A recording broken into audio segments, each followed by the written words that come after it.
Hey Rick, you're snowed in a little bit, so I thought I'd just send you just a little bit. I'm gonna talk about just a couple things. One thing is chords I don't use unless necessary is like your 6-string bar chords. That's A major, A7. I usually play them in partials. One of my favorite for A is open A. It's just 3 strings. It's the 5th, 4th, and 3rd.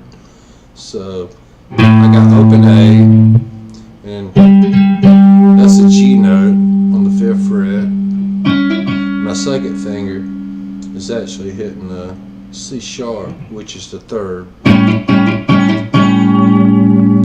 And you can always slide into it, or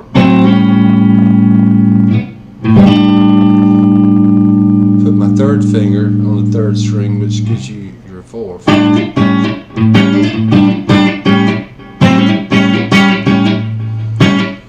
Okay, and it's like for D, actually.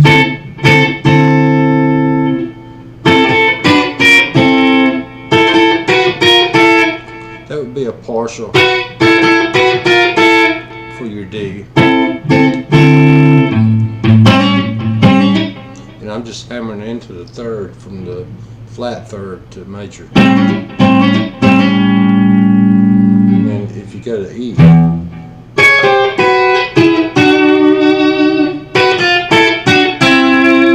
to D, so E.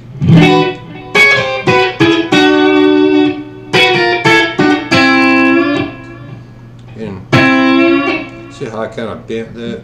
Just makes it more interesting, other than just playing your 6-string chords, which I think, you know, when we were younger we got accustomed to doing that. Okay, another thing is bends. It's like I'm going to play in A minor pentatonic instead of. Okay, I'll start with the bend. That sounds a lot different. And I'll go to the 2nd string.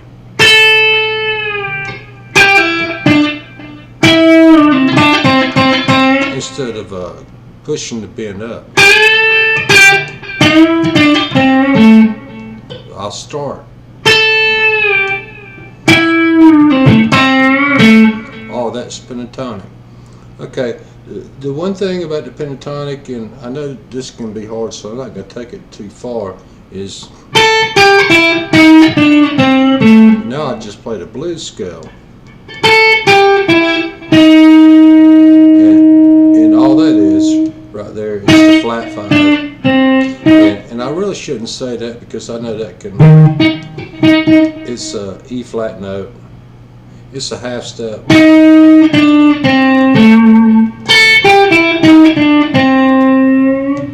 And in a way, I kind of do half bends to get back home. That accents it a lot.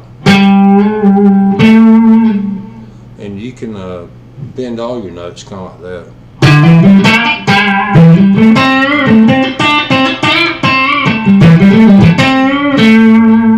Okay, I'm not going to go much further. But Doug Sevin talks about Brad Paisley. And you can actually use some of those concepts when you're doing this in the pentatonic. So what I'm doing right here is open.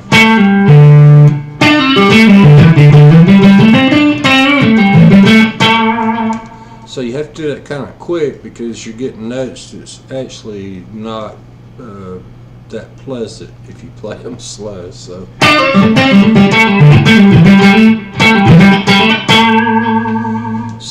that concept kind of mixes in also with this type of playing. Okay, so anyway, I just thought I would share this a little bit with you, but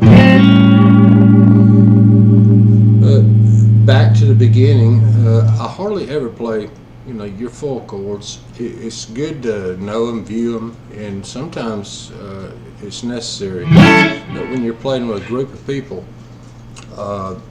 actually it can become a little bit muddy.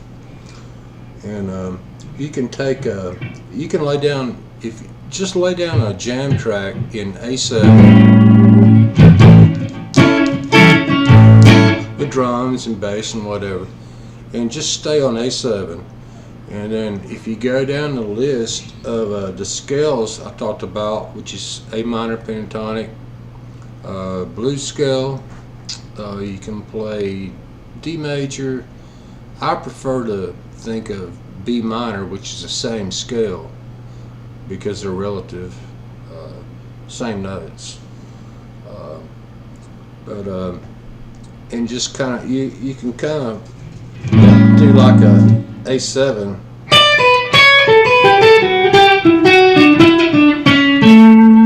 And really actually think minor.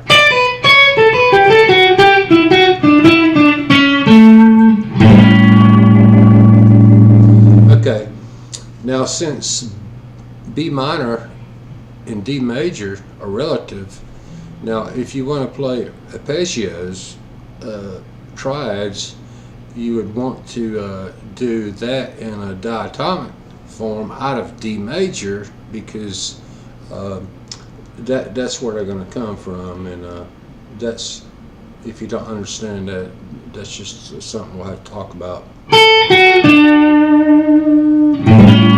That's a D major.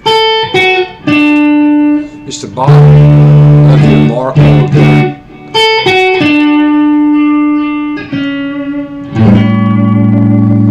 Okay, so the 2 of D major is E minor. D.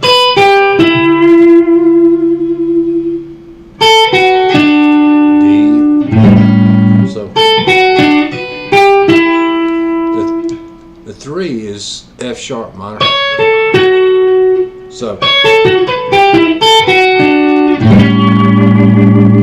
that's kind of what the guy's explaining to you in the video, and you can just play 2 notes.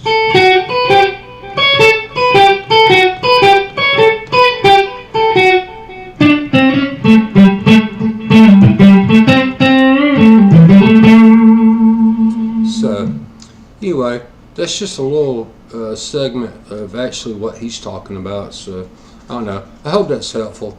All right, man. Take it easy. Bye.